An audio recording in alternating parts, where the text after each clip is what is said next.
नमस्कार. आपण तरोडा बुद्रुक येथील देशमुख नगरी येथील सुप्रसिद्ध महालक्ष्मी मंदिरात आलेलो आहोत.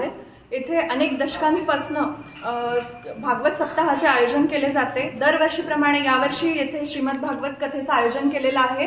तर आपण या भागवत कथेच्या आयोजकांशी बोलूया की कसं असणार आहे आयोजन. सर नाव काय तुमचं? नारायणराव माणिकराव देशमुख तरोडेकर. सर कसं असणार आहे आयोजन आणि किती भाविक भक्त येणार आहेत?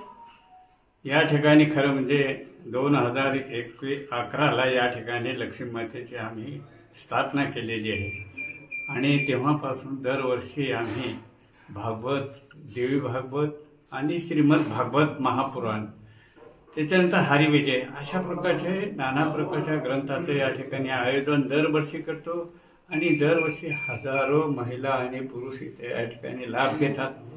आणि कथेचं आयोजन हे वेगवेगळे महाराजाचं, दीपक गुरु महाराज आमचे पांगरेकर, त्याच्यानंतर वाशिमचे हरिभक्त पारायण काकडे महाराज, अशा नामवंत महाराजाकडून आम्ही या ठिकाणी भागवताचं आयोजन करीत असतो.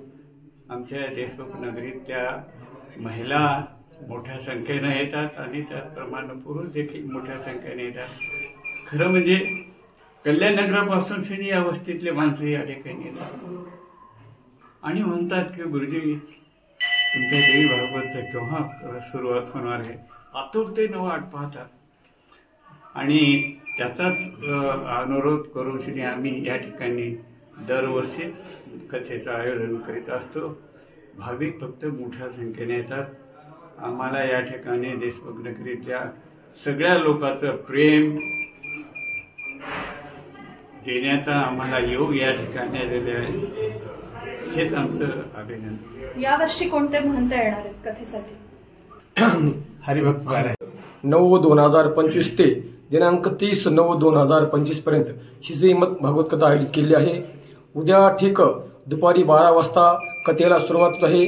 या कथेकरता हरिभक्त पंडित काकडे महाराज वाशिमकर यांचे आयोजन केले आहे. सर्व भाविकांना विनंती आहे, दररोज ठीक दुपारी 12 वाजता कथेला सुरुवात होईल. 4 वाजता आरती होणार आहे. तरी जास्तीत जास्त महिला पुरुष सर्व भाविकांनी या कार्यक्रमाचा अवश्य लाभ घ्यायचा आहे. सर महाप्रसाद आणि पंक्तीबद्दल काय सांगू इच्छिता भक्तांना? सर्वप्रथम आपल्या दूरदर्शनचे आभार मानतो.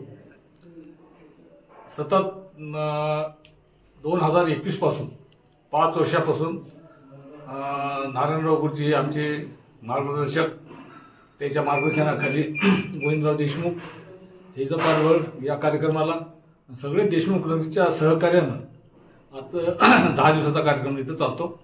आणि सतत जेवण कार्यक्रम संपल्याच्या नंतर 4च्या नंतर महाप्रसादाचा कार्यक्रम संपला संगत आरती झाली, महिलांना दांडिया खेळण्याचा लाभ मिळतो त्या ठिकाणी आणि सुंदर प्रकारचा कार्यक्रम इथं होतो.